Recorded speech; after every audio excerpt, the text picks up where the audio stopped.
नमस्कार। पिछले वीडियो से हम एक अति महत्वपूर्ण विषय पर चर्चा कर रहे हैं जिसे अर्थिंग कहते हैं। अर्थिंग में हमने पिछले वीडियो में जाना था कि किस प्रकार से अर्थिंग आवश्यक है और प्लेट अर्थिंग के बारे में कुछ जानकारी हासिल की थी। सामने स्क्रीन पर आपको एक और अर्थिंग दिखाई दे रही है और उसमें लिखा हुआ है पाइप ऑब्लिक रॉड अर्थिंग। तो आइए सर से रिक्वेस्ट करें कि ये पाइप अर्थिंग के बारे में हमें बताएं कि ये कैसे की जाती है और इसकी आवश्यकता क्यों होती है। देखिए, अपन पिछले वाले उस पॉइंट वीडियो में देखा था प्लेट अर्थिंग, है ना। प्लेट अर्थिंग भी अपनी जगह महत्व रखती है, पाइप अर्थिंग अपनी जगह, लेकिन सबसे बेस्ट अगर अपन बात करेंगे तो पाइप अर्थिंग ज्यादा पावरफुल रहती है। और पाइप अर्थिंग भी अपन दो प्रकार से क्रिएट करते हैं। अगर मान लो नमी वाली जगह है जैसे इसमें दिखाया गया है ना जी, अगर मान लो ऐसा क्रॉस काट के अगर अपन पाइप को लगाएंगे, अगर नमी वाली जगह है तो सीधे पाइप को अपन 5-6 फीट गड्ढे पर GI पाइप को लेके, है ना, और GI पाइप करीबन अपना रहना चाहिए उसकी मोटाई 28 mm के लगभग, ताकि पावरफुल रहे, उसमें जंग ना लगे। नहीं तो क्या होता, अर्थिंग अगर अपन मान लो नॉर्मल पाइप की बनाते हैं, पतले पाइप GI की, तो कुछ दिन में जंग लगती है और जंग लग के वो पाइप क्या हो जाता है, खराब हो जाता है। तो अपन हमेशा 28 mm का मोटाई वाला 7 से 5 फीट मतलब लंबाई का पाइप लेना और सीधे जमीन पर। और कभी भी अगर अपन को पाइप अर्थिंग बनाना है ना, अगर मान लो अपन को नमक केवला नहीं भी डालना है नमी वाली जगह पर, उस पर सीधे अपन 7-8 फीट पाइप को लगाएंगे और लगाने के बाद क्या करेंगे, इसमें होल करना है ऊपर साइड। इसमें डिस्प्ले में भी दिखाया गया है, यहाँ होल करके अपन एक नट बोल्ट के सहारे यहाँ GI तार लगा के उसको बाहर अपन जमीन के बाहर लेके आ जाएंगे। ऑलरेडी ये पाइप तो जमीन के बाहर ही रहता है और यहाँ पर छेद करके अपन उसमें नट लगा के GI पाइप लेके अपन लेके आएंगे। तो ये तो रहा सिंपल, अगर मान लो पाइप अपन को डालना और इस तरीके से क्रॉस, इसलिए कि जमीन में गड़ने में दिक्कत नहीं होगी। ये है अगर मान लो हार्ड मिट्टी है, अगर मान लो गड्ढा दिक्कत करता है तो गड्ढे खोद के अगर अपन को पाइप वाली बनाना है अर्थिंग, है ना, दूसरे प्रकार से, तो सीधा अपन इसमें भी वही 28 mm करीबन की मोटाई का वायर लेना है, पाइप लेना है और सीधे जमीन में 7 से 8 फीट आप उसको अंदर करते चले जाइए जमीन में। और जमीन के बाद जब अंदर तक कर दोगे आप उसमें, उसका गड्ढे में क्या नमक और केवला डाल के रखना है, ताकि वो क्या करेगा, उसको हमेशा नमी सोख बना के रखा रहेगा। और यहाँ पर जब आप तार को टाइट करते हो, यहाँ जहां पर जी प्लेट में पाइप में छेद दिया रहता है, यहाँ पर जरा भी लूज कांटेक्ट होना नहीं चाहिए। अगर लूज रहेगा तो अर्थिंग प्रॉपर काम नहीं करती है। इसके लिए इसमें अपन GI तार लगाना है। आप GI तार का भी यूज कर सकते हो और अगर कॉपर वायर का यूज करना है तो अपन कॉपर वायर भी इसमें लगा सकते हैं, ठीक है ना।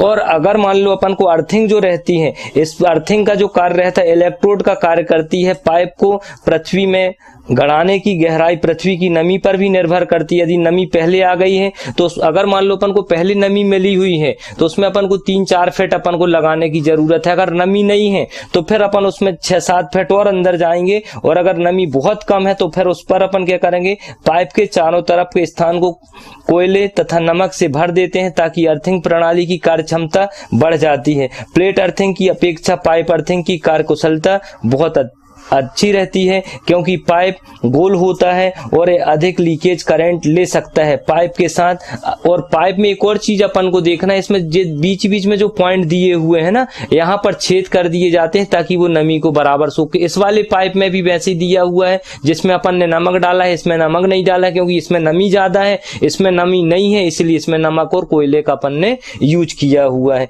इसकी पाइप अर्थिंग की जो कार्यकुशलता रहती है वो बहुत अच्छी रहती, क्योंकि पाइप गोल होता है, अपन ने बताया लीकेज करंट ले सकता है।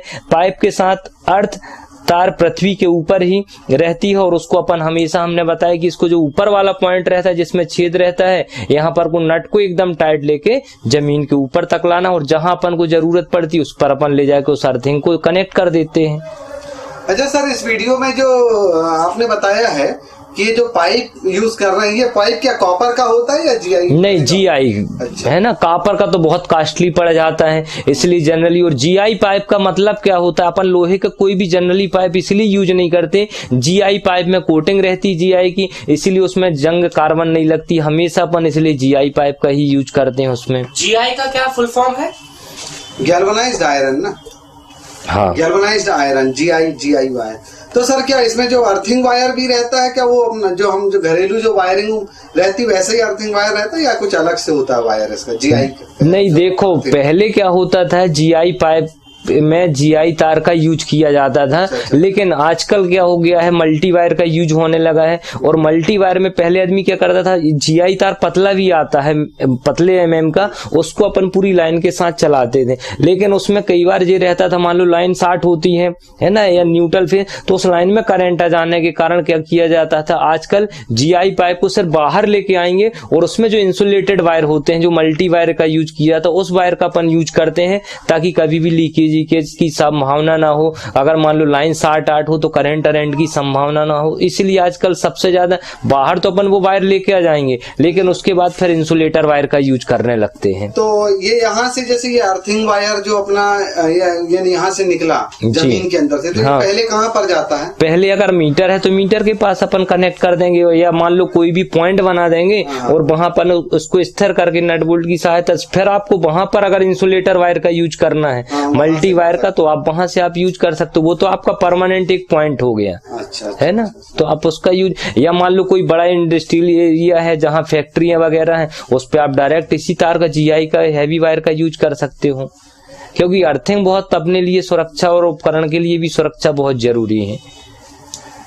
तो मित्रों, आपने जान लिया है कि अर्थिंग क्या होती है, कैसे की जाती है। 2 प्रकार की अर्थिंग भी आपने जानी, और इन 2 प्रकार के अर्थिंग में भी अलग अलग प्रकार की अर्थिंग थी। प्लेट अर्थिंग जो कि कॉपर से और GI से होती थी। पाइप अर्थिंग में भी 2 प्रकार की अर्थिंग बताई है। एक तो ऐसी जो नमी वाली जमीन पे अगर अर्थिंग करना है तो डायरेक्टली पाइप कर दिया जाए। हाँ सर। और एक चीज और मैं बताना चाहता हूँ, अगर अपनी अर्थिंग सही है या नहीं है, वो भी अपन को चेक करना पड़ता है। ऐसा नहीं कि अपन ने अर्थिंग पाइप लगाया, अर्थिंग सही हो गई। अगर मान लो अर्थिंग काम कर रही नहीं कर रही, तो उसका सबसे अच्छा सॉल्यूशन रहता है कि अपन एक होल्डर लेंगे, उसको एक फेस में लगा देंगे और अर्थिंग में लगाना है। अगर वो बल्ब जलता है मतलब अपनी अर्थिंग सही है। पूरा जलना चाहिए या नहीं, बिल्कुल बराबर, जैसा जनरली जो जलता, अगर नहीं जल रहा मतलब अर्थिंग अपनी फेल है। ये भी सबसे अच्छा तरीका है अर्थिंग चेक करने के लिए। इसके अलावा कोई क्या मीटर वगैरह भी आता है? मीटर से भी आप चेक कर सकते हो, मीटर में भी वोल्टेज बताएगा। अच्छा, है ना, एक फेस में लगाएंगे और एक अर्थिंग में लगाएंगे, उसमें बराबर बताए। लेकिन होल्डर बहुत बेस्ट चीज होती है, उसमें लीकेज, हाँ, अपन आगे देखेंगे जब हाउस वायरिंग में बताएंगे कि अर्थिंग अगर काम नहीं करती तो वो बल्ब कैसा जलता है, न्यूट्रल काम नहीं करेगा तो वो कैसा जलेगा। ये जब अब हाउस वायरिंग से संबंधित जब प्रैक्टिकल आएंगे और उसमें फॉल्ट पकड़ने वाले प्रैक्टिकल आएंगे, तो उसमें हम जानेंगे कि कैसे अर्थिंग को चेक किया जाता है।